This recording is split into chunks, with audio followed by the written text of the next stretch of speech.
नमस्कार दोस्तों। आज हम एनसीईआरटी के द्वारा प्रकाशित 12th क्लास की भूगोल विषय के पहले लेसन का अध्ययन करेंगे। और इसमें जिसका पहला लेसन है प्रकृति एवं विशेष क्षेत्र, मानव भूगोल की प्रकृति और विशेष क्षेत्र। तो यहाँ पर भूगोल में बच्चे कंफ्यूज रहते हैं कि उनको क्या पढ़ना है और क्या नहीं पढ़ना, क्या छोड़ना चाहिए। तो यहाँ पर मैं आप लोगों को सिर्फ वही चीज़ें बताऊंगा जो आपके एग्जाम की दृष्टि से इम्पोर्टेंट है। अगर आपको ज्योग्राफी में, भूगोल में अच्छे मार्क्स लाने हैं तो जिस तरीके से मैं यहाँ पर जो बताऊंगा और जो पढ़ाऊंगा उस पर आपको विशेष रूप से फोकस करना है। और मैं आपसे वादा करता हूँ कि अगर आपने मेरी क्लास को रेगुलरली, ईमानदारी से और जो बताया उसी के अनुसार अगर पढ़ा तो मैं आपसे ये वादा करता हूँ कि आप ज्योग्राफी में बहुत अच्छे मार्क्स ला सकते हो। यहाँ तक कि 100 में से 100 मार्क्स भी आप ज्योग्राफी में प्राप्त कर सकते हो।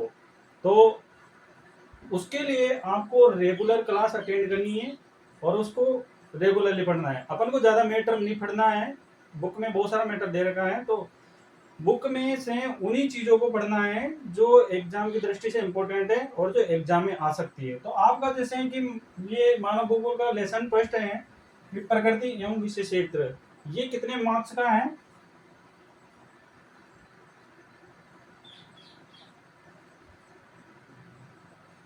3 नंबर का, 3 मार्क्स का है।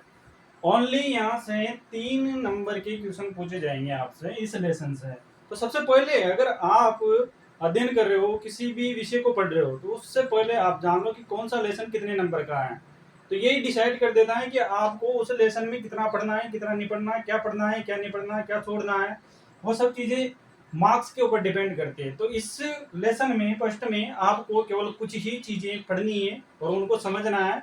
उसके बाद यहाँ से ज़्यादा बड़े क्वेश्चन तो आएंगे नहीं, 3 नंबर का है तो आधे आधे नंबर के या फिर 1 या 1.5 नंबर के क्वेश्चन आएंगे यहाँ से। तो आपको ज़्यादा यहाँ पर सोचने की ज़रूरत नहीं है। और जैसा पढ़ाया जाता है रोजाना, अगर आप ईमानदारी से रेगुलर इस क्लास को अटेंड करोगे तो मैं आपसे वादा करता हूँ कि आप इसमें बहुत ही अच्छे मार्क्स प्राप्त कर सकते हो। ठीक है, तो चलो आज की क्लास अपन स्टार्ट करते हैं। प्रकृति एवं विशेष क्षेत्र, मानव भूगोल की प्रकृति और विशेष क्षेत्र। इसकी प्रकृति कैसी है, इसके क्या क्या विशेष क्षेत्र हो सकते हैं। तो सबसे पहले अपन इसकी बात कर लेते हैं मानव भूगोल की परिभाषा, यानी कि मानव भूगोल की परिभाषा क्या है और किसने दी। मानव भूगोल की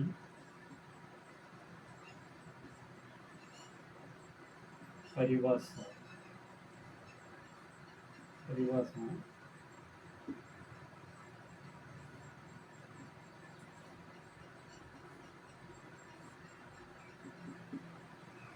राजस्थान के कई स्कूलों में ज्योग्राफी के लेक्चरर भी नहीं है। तो आप लोगों से अनुरोध है कि जो भी इस वीडियो को देखे वो ज़्यादा से ज़्यादा मतलब इस वीडियो को शेयर करे, ताकि जो बच्चे हैं उनको ज़्यादा से ज़्यादा इसका फ़ायदा मिले और उनको भी एक बेहतर तरीके से मतलब भूगोल विषय को पढ़ने में मिले और उनकी भी प्रिपरेशन अच्छे से हो सके और वो भी एग्जाम्स में अच्छे मार्क्स ला सके। तो आपसे रिक्वेस्ट है कि इस वीडियो को ज़्यादा से ज़्यादा शेयर करना, ताकि उन बच्चों तक भी पहुंचे जहां पर मतलब ज्योग्राफी के लेक्चरर अवेलेबल नहीं है उनके लिए। तो ये सभी के भले के लिए हैं।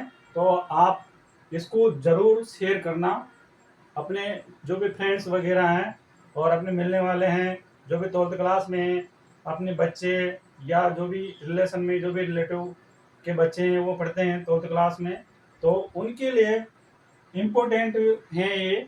और आप उनकी मदद कर सकते हो इस वीडियो को शेयर करके, उन इसके माध्यम से शेयर करके और उनको बताकर, इस प्रकार से उनकी हेल्प हो जाएगी एक प्रकार से। ठीक है, तो चलो अपन इसकी मानव भूगोल की जो परिभाषा है उसकी बारे में जो पहले परिभाषा दी है वो किसने दी है? रेड जेल ने। रेड जेल, रेड जेल के अनुसार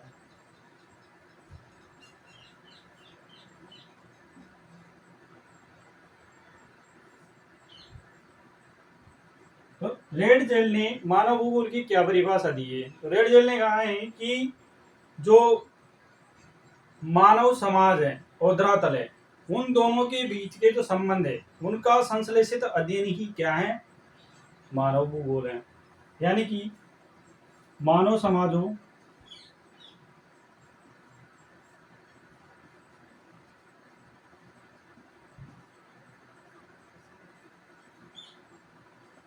व धरातल के बीच, मानव समाजों व धरातल के बीच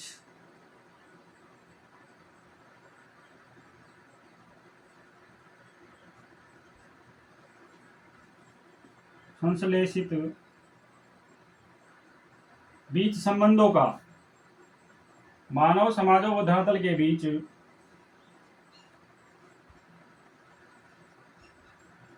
संबंधों का संश्लेषित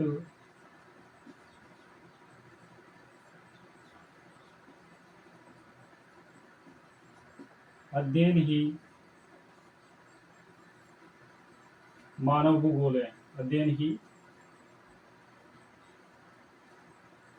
मानव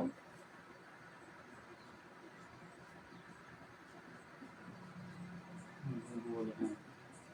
यानी कि यहां से आपसे एक या आधे नंबर में रेड जेल के अनुसार मानव भूगोल की परिभाषा पूछी जा सकती है। तो इसको रटने से बेहतर है कि आप इसको समझकर पढ़ें। तो इसको समझो, परिभाषा को समझो, आपको वैसे ही याद हो जाएगी।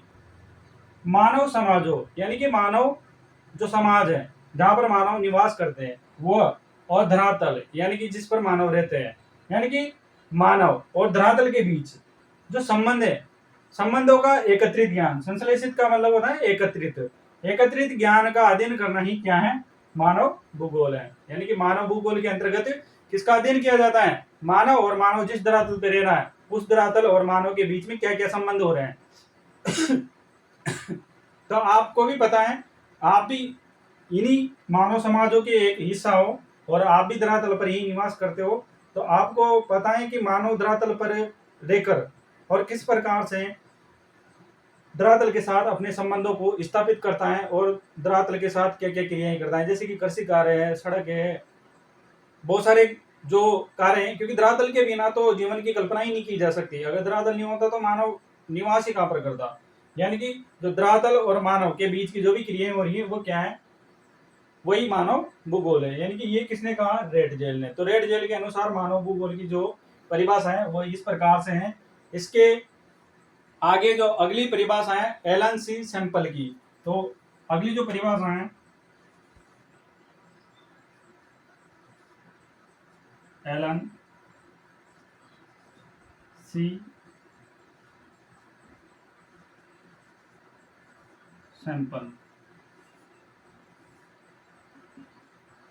एलन सी सैंपल ने क्या कहा है मानव भूगोल के संदर्भ में? तो इसने कहा है कि मानव भूगोल अस्थिर पृथ्वी और क्रियाशील मानव के बीच संबंधों का संश्लेषित अध्ययन है। यानी कि पृथ्वी क्या है? अस्थिर है, और मानव क्या है? क्रियाशील है। यानी कि दोनों ही चलायमान है। तो पृथ्वी भी अपने अक्ष पर भी घूमती है और सूर्य की परिक्रमा भी करती है। तो पृथ्वी भी दो प्रकार से गति करती है और मानव भी पृथ्वी पर रहकर क्या करते हैं? गति करते हैं, क्रियाशील है, कुछ ना कुछ क्रिया करते ही रहते हैं मानव पृथ्वी पर। तो एक तो पृथ्वी यानी कि अस्थिर पृथ्वी और दूसरे उस पर गतिशील मानव, दोनों ही के बीच में जो संबंध स्थापित हो रहे हैं उन संबंधों का एकत्रित ज्ञान ही क्या है? मानव भूगोल है। तो ऐसा किसका कहना था? एलन सी सैंपल का। तो आपको इतना सा ध्यान रखना है कि अस्थिर पृथ्वी और क्रियाशील मानव, बस इतना याद रखना है आपको। तो एलन सी सैंपल ने क्या कहा कि अस्थिर पृथ्वी, पृथ्वी अस्थिर होती है, चलती रहती हैं, अपने अक्ष पर घूमती रहती हैं और सूर्य की परिक्रमा भी करती हैं। तो अस्थिर पृथ्वी व क्रियाशील मानव के बीच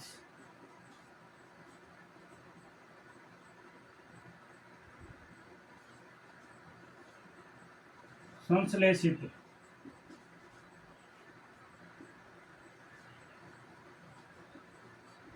अध्ययन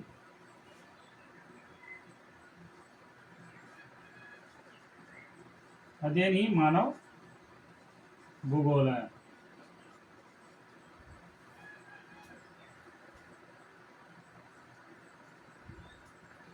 आप चाहो तो नोट्स भी बना सकते हो और दोबारा भी कितनी बार भी इस वीडियो को देख सकते हो। एक बार समझ नहीं आए दोबारा से देखो, लेकिन बेहतर तरीके से आपको समझ में आएगी। और जो यहाँ पर पढ़ाया जाएगा उससे बाहर आपके एग्जाम्स में क्वेश्चन नहीं आएगा। तो आप इसको एक बार नहीं, दो बार नहीं, बार बार भी देख सकते हो, और चाहो तो एक बार में इसके नोट्स भी बना सकते हो। तो उसी तरीके से मैं आपको पढ़ा भी रहा हूँ कि आप अगर चाहो तो इसके नोट्स भी बना सकते हो। तो एलएनसी सैंपल के अनुसार मानव भूगोल क्या है, इसने एलएनसी सैंपल ने इसकी मानव भूगोल की क्या परिभाषा दी है। तो इसने मानव भूगोल की परिभाषा दी कि अस्थिर पृथ्वी व क्रियाशील मानव के बीच संश्लेषित अध्ययन ही क्या है, मानव भूगोल है। यानी कि एक तो पृथ्वी अस्थिर है, दूसरा उस पर मानव क्रियाशील है, यानी कि मानव पृथ्वी पर रहते हुए कुछ न कुछ क्रियाएं करता ही रहता है। और आपको भी पता है, आप भी एक मानव हो, तो आप भी निरंतर कुछ ना कुछ क्रियाएं करते ही रहते हो। आप स्कूल भी जाते हो, नहाते भी हो, खाते भी हो, और घर के जो भी कार्य होते हैं वो भी करते हो। तो आप भी क्रियाशील हो पृथ्वी के ऊपर, और पृथ्वी भी गतिमान है। ठीक है, तो इन दोनों के बीच में जो संबंध स्थापित हो रहे हैं उनका संश्लेषित ज्ञान यानी कि एकत्रित ज्ञान ही क्या है, मानव भूगोल है। ठीक है, तो ये हो गया एलएनसी सैंपल के अनुसार। अगली बात करते हैं अपन पॉल विडाल डी लाप्लास। अगली जो परिभाषा दी है वो किसने दी है, पॉल विडाल डी लाप्लास, जिसकी परिभाषा भी इंपॉर्टेंट है। उसकी परिभाषा ज्यादा इंपॉर्टेंट है।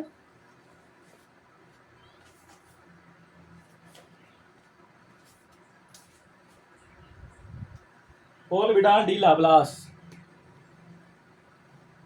तीसरी जो परिभाषा है पॉल विडाल डी लाप्लास, नाम भी बहुत लंबा चौड़ा है इसका। आप तो डी लाप्लास याद रख लेना। डी लाप्लास के अनुसार मानव भूगोल की परिभाषा, यानी कि डी लाप्लास ने मानव भूगोल की क्या परिभाषा दी है। तो इसने मानव भूगोल की परिभाषा दी है कि मानव भूगोल पृथ्वी और मनुष्य के अंतर संबंधों की, यानी कि जो मानव भूगोल है वह पृथ्वी और मनुष्य के अंतर संबंधों की एक नई संकल्पना प्रस्तुत करती है। किन किन के बीच, पृथ्वी और मनुष्य के अंतर संबंधों की, यानी कि इसके अनुसार मानव भूगोल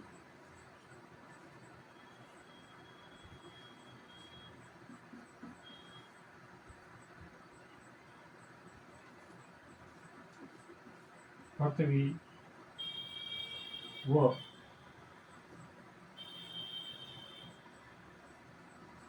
मानव के अंतर संबंधों की एक नई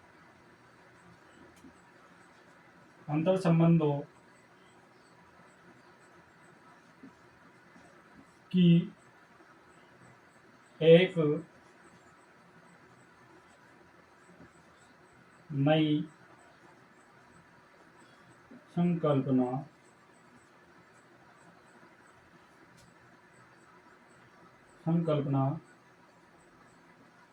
प्रस्तुत करती है। यानी कि जो मानव भूगोल है वो क्या कर रही है, पृथ्वी व मानव के जो अंतर संबंध है, यानी कि पृथ्वी और मानव के बीच में गहरा संबंध है। ये तो हम जानते ही हैं, अगर पृथ्वी का अस्तित्व नहीं होता तो हमारा भी आविर्भाव नहीं होता पृथ्वी पे। ठीक है, तो पृथ्वी के बिना मानव की कल्पना करना भी असंभव है। तो पृथ्वी व मानव के अंतर संबंधों की एक नई संकल्पना प्रस्तुत करते हैं कौन, मानव भूगोल। नई संकल्पना का मतलब एक नई सोच, एक नई जानकारी, एक नई नीति प्रस्तुत करती है कौन, मानव भूगोल। यानी संकल्पना का मतलब ये होता है कि नई जानकारी प्रस्तुत करती है। पृथ्वी और मानव के बीच में जो भी क्रियाएं होती है उनके बारे में जानकारी प्रदान करती है। संकल्पना का मतलब यही होता है जानकारी प्रस्तुत करना या आंकड़े प्रस्तुत करना। ठीक है, तो ये मानव भूगोल की परिभाषाएं हो गई। ठीक है, अगला जो अपना टॉपिक है वो है मानव भूगोल की प्रकृति। तो मानव भूगोल की इतनी परिभाषाओं को पढ़ने के बाद अब हमको ये तो समझ में आ गया कि मानव भूगोल की प्रकृति क्या हो सकती है। ठीक है, तो मानव भूगोल की प्रकृति, अगली जो हेडिंग होगी अपनी मानव भूगोल की प्रकृति।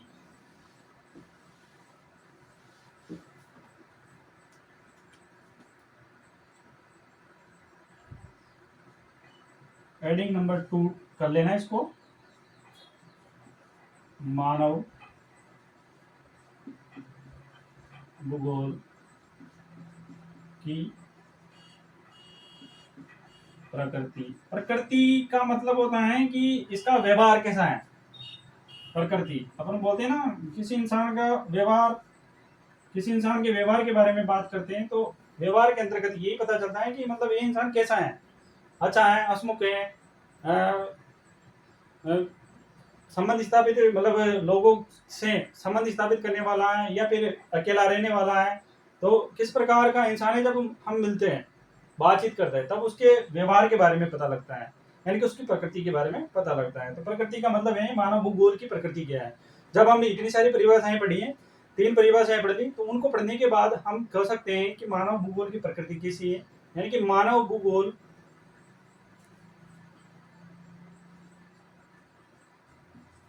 मानव भूगोल मानव भूगोल भौतिक पर्यावरण, भौतिक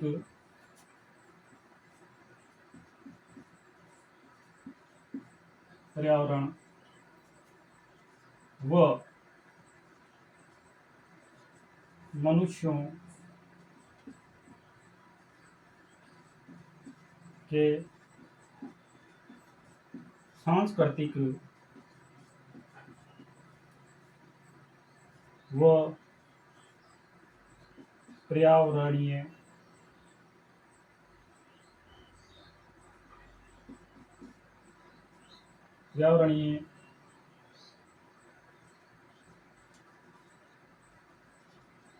संबंधों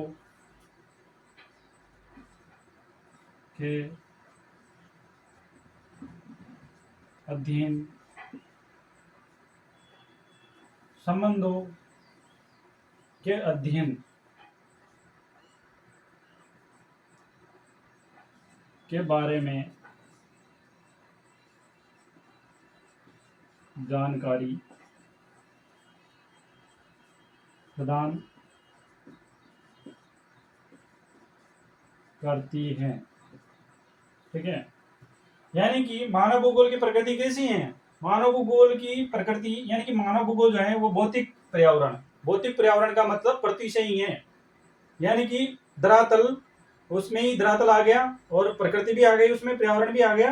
तो यहाँ पर भौतिक पर्यावरण का मतलब है कि प्रकृति प्रदत्त चीजें हैं, यानी कि पृथ्वी और उस पर विद्यमान ईश्वरीय प्रदत्त चीजें। ठीक है, और उसके अलावा मनुष्य की जो सांस्कृतिक और पर्यावरणीय जो संबंध है, यानी कि सांस्कृतिक और सामाजिक पर्यावरण जो उसके आसपास का वातावरण होता है। तो मनुष्य के एक तो सांस्कृतिक यानी कि वो क्रियाएं क्या क्या करता है पृथ्वी पर। संस्कृति का मतलब होता है यानी कि उसके क्या क्या रीति रिवाज है, खान पान, वेशभूषा, है ना। तो इन सब के बारे में जानकारी प्रदान करता है, यानी कि सांस्कृतिक और पर्यावरणीय संबंधों के बारे में या संबंधों के अध्ययन के बारे में हमें जानकारी प्रदान करता है। यानी कि जो मानव भूगोल है उसकी प्रकृति कैसे है, सिंपल सा ध्यान रखना है आपको कि मानव भूगोल की प्रकृति क्या है, यानी कि भौतिक पर्यावरण वो मानव के सांस्कृतिक और पर्यावरणीय संबंधों की जानकारी प्रदान करती है।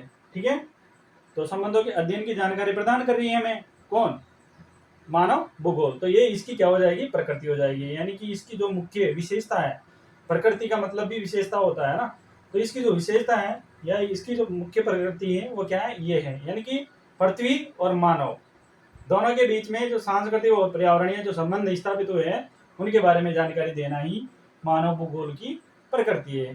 ठीक है, अगला बात करते हैं अपन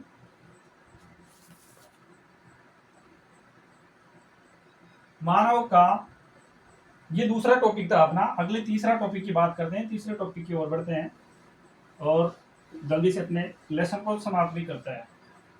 तीसरा टॉपिक है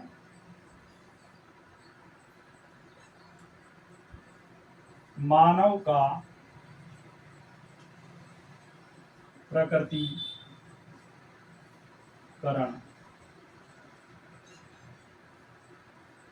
मानव का प्रकृतिकरण।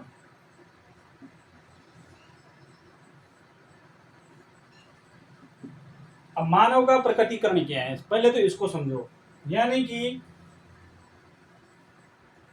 प्रारंभ में जब पृथ्वी पर मानव का आविर्भाव हुआ था, धरातल पर मानव का आविर्भाव हुआ था, मानव का जन्म हुआ था, तो उस समय मानव के जन्म के समय क्या ये मोटर गाड़ियां, पक्के मकान या मतलब इतने जो आज का समाज जिन संसाधनों का उपभोग कर रहा है, ये सब संसाधन पहले विद्यमान नहीं थे।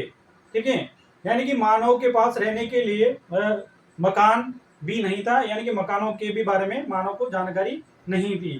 तो मानव को जैसे ही मानव का धरातल पर आविर्भाव हुआ और जैसे ही वो धरातल पर पैदा हुआ, तो सबसे पहले मानव ने किसकी शरण ली? प्रकृति की। यानी कि मानव किसके शरण में चला गया? प्रकृति की शरण में चला गया। यानी कि मानव भी कहां पर निवास करता था? जंगलों में। आपको तो पता ही कि हमारे जो पूर्वज थे वो जंगलों में रहते थे और कंदमूल, फल फूल और कच्चा मांस का सेवन करते थे। यानी कि जो आदि मानव था उसका जीवन कैसा था, और उसका मुख्य व्यवसाय भी खाद्य संग्रहण करना ही था। ठीक है, तो मानव को प्रारंभ में, यानी कि जैसे ही मानव का जन्म हुआ वो किसकी शरण में चला गया? प्रकृति की शरण में चला गया। और प्रकृति ने मानव को शरण दी ना, क्योंकि प्रकृति में ही फल फ्रूट्स जो मानव ने खाए वो भी प्रकृति से प्राप्त हुए, जो मांस था जानवरों का वो भी प्रकृति से ही प्राप्त हुए।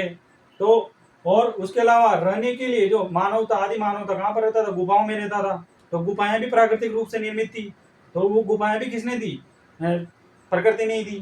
ठीक है, जंगलों में विचरण करता था, अपने तन को पत्तों से ढकता था, तो ये सब चीजें किसने दी? प्रकृति ने दी। ठीक है, तो प्रकृति की शरण में रहना, जैसे आप अपने गार्जियंस के शरण में रहते हो, आपको जो भी आपकी आवश्यकता की वस्तुएं हैं वो कौन उपलब्ध करवाता है? आपके पेरेंट्स उपलब्ध करवाते हैं। तो उसी प्रकार से जब मानव को आवश्यकता थी किन्हीं वस्तुओं की, तो वो किसने उपलब्ध करवाई? प्रकृति ने उपलब्ध करवाई।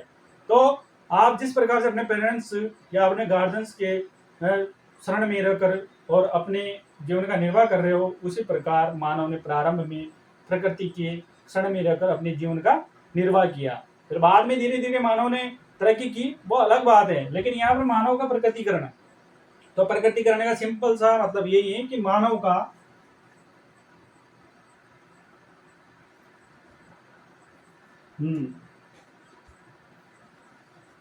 जन्म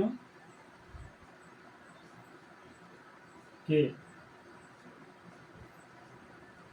या ऐसे नहीं, धरातल पर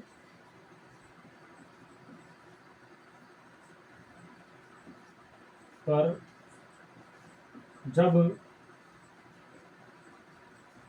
मानव का आविर्भाव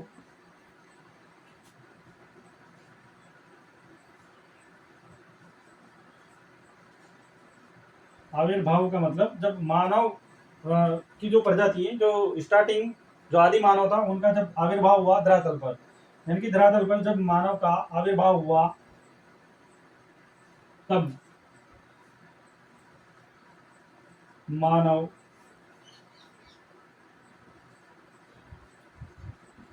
वर्तमान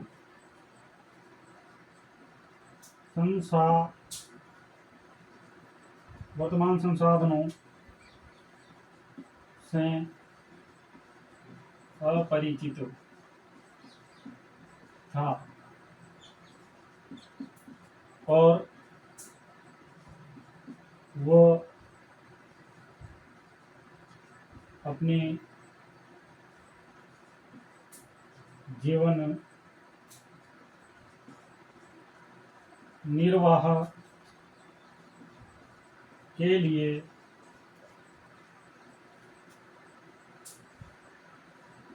पूर्ण रूप से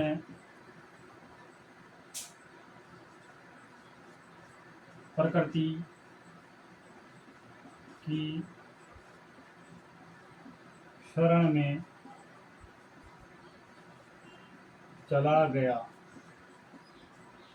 ठीक है, तो जब धरातल पर मानव का आविर्भाव हुआ तब मानव वर्तमान संसाधनों से अपरिचित था और वो अपने जीवन निर्वाह के लिए पूर्ण रूप से प्रकृति की शरण में चला गया, जहाँ पर मानव को रहने के लिए जंगलों ने शरण दी, गुफाएं दी और खाने के लिए कंदमूल फल फूल और जानवरों का कच्चा मांस, टंडकने के लिए पत्ते, ये सब चीजें किसने दी?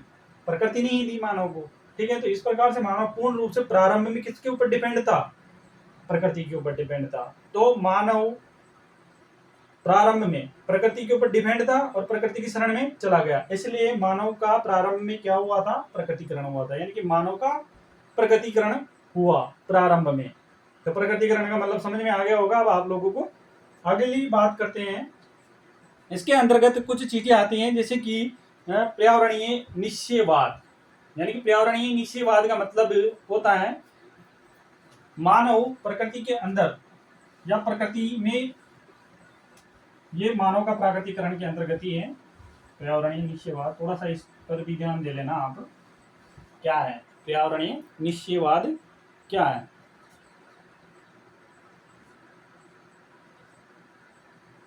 भाई खत्म हो गई इसमें, 1 मिनट।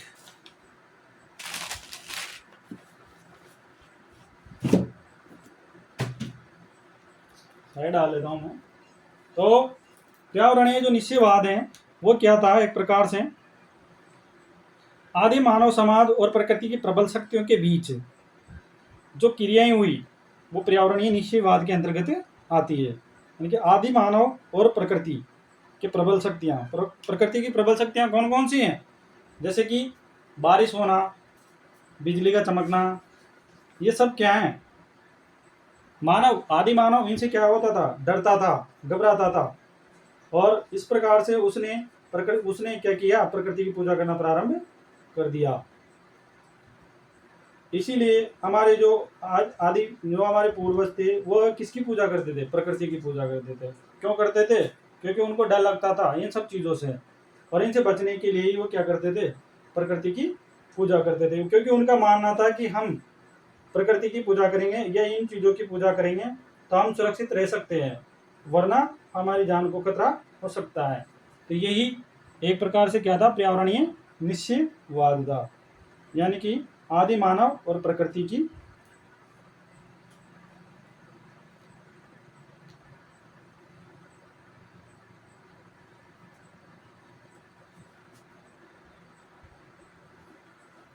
पर्यावरणीय निश्चयवाद।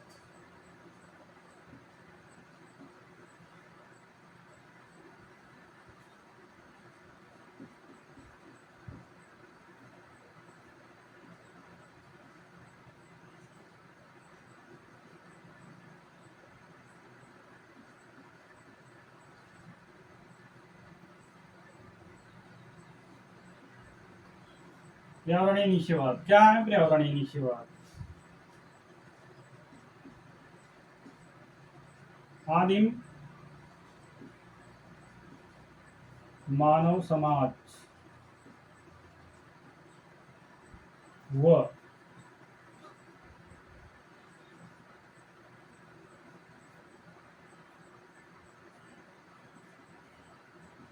प्रकृति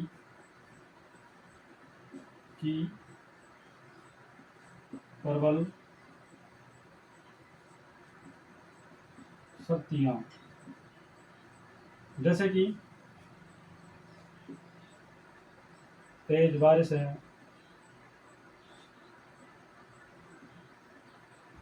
आंधी है, तूफान है, बिजली है, बिजली का कड़कना,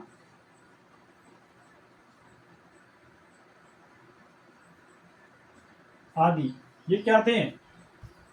क्योंकि आदि मानव इन सब के बारे में नहीं जानता था और उनको ये पता भी नहीं था कि प्रकृति को संतुलित करने के लिए इन सब चीजों की आवश्यकता होती है। तो ये प्रकृति के एक अ, सामान्य नियम है, जो बारिश का होना, आंधी तूफान और बिजली आदि वगैरह। तो इससे मानव क्या होता था, डरता था। तो उन्होंने इनकी प्रकृति की पूजा करना प्रारंभ कर दिया। तो वो पेड़ पौधों की भी पूजा करते थे और आंधी तूफान के देवताओं की भी पूजा करते थे। वो उनका मानना था कि ये तूफान के देवता हैं। तो इस प्रकार से मतलब आदि मानव समाज व प्रकृति की प्रबल शक्तियों के बीच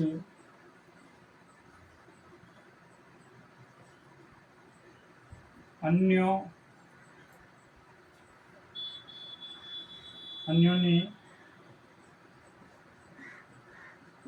क्रिया, यानी कि मानव प्रकृति की जो प्रबल शक्तियां थी उनसे डरकर जो भी क्रियाएं करता था, मतलब जो इनकी पूजा पाठ करता था, और वो सब क्या है, पर्यावरणीय निश्चयवाद के अंतर्गत आते हैं। यानी कि अनन्य क्रियाओं का अध्ययन। ठीक है, तो पर्यावरणीय निश्चयवाद आदि मानव समाज व प्रकृति की प्रबल शक्तियों के बीच अनन्य क्रिया की क्या है, पर्यावरणीय निश्चयवाद के अंतर्गत आती है। अगला है मानव ये तो था पर्यावरणीय निश्चयवाद, और इसी में एक और आता है संभववाद। तो इसको टॉपिक थोड़े का पहला और इसको सेकंड, संभववाद।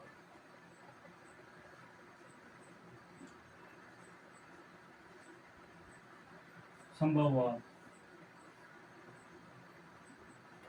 यानी कि मानव ने प्रकृति के साथ क्रिया करके जो नई तकनीकी विकसित की, प्रौद्योगिकी के माध्यम से नई तकनीकों का विकास करना ही क्या है, संभववाद है। यानी कि मानव ने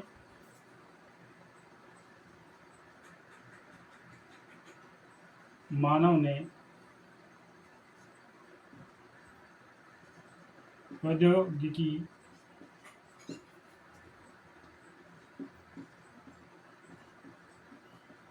सहयोग से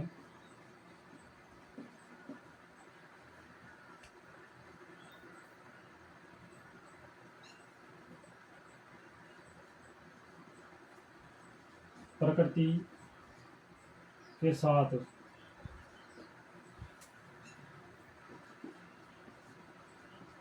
क्रिया करके जो नए आविष्कार किए वह संभववाद।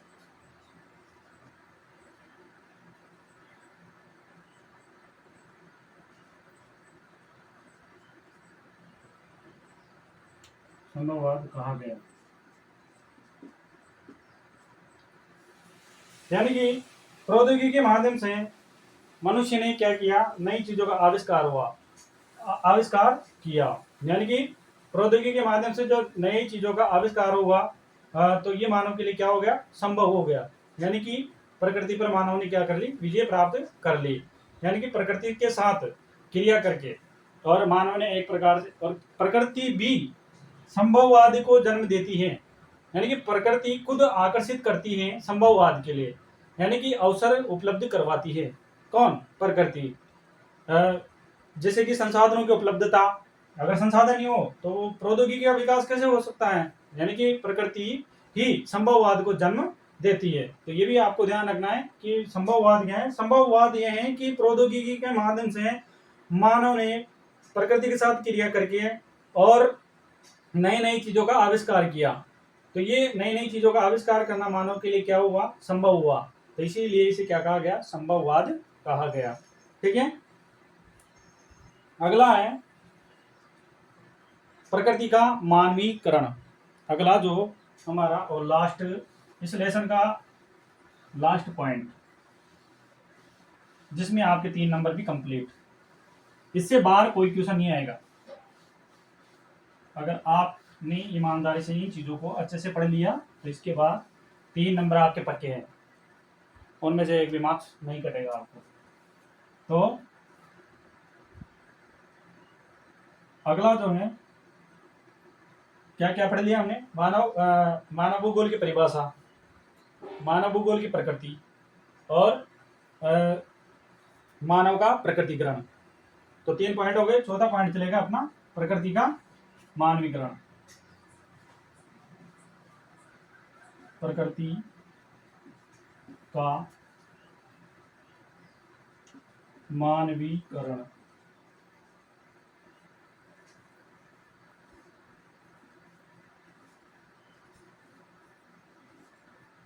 यानी कि मानव का जब प्रकृतिकरण हुआ था तो उसमें मानव किसकी शरण में गया था?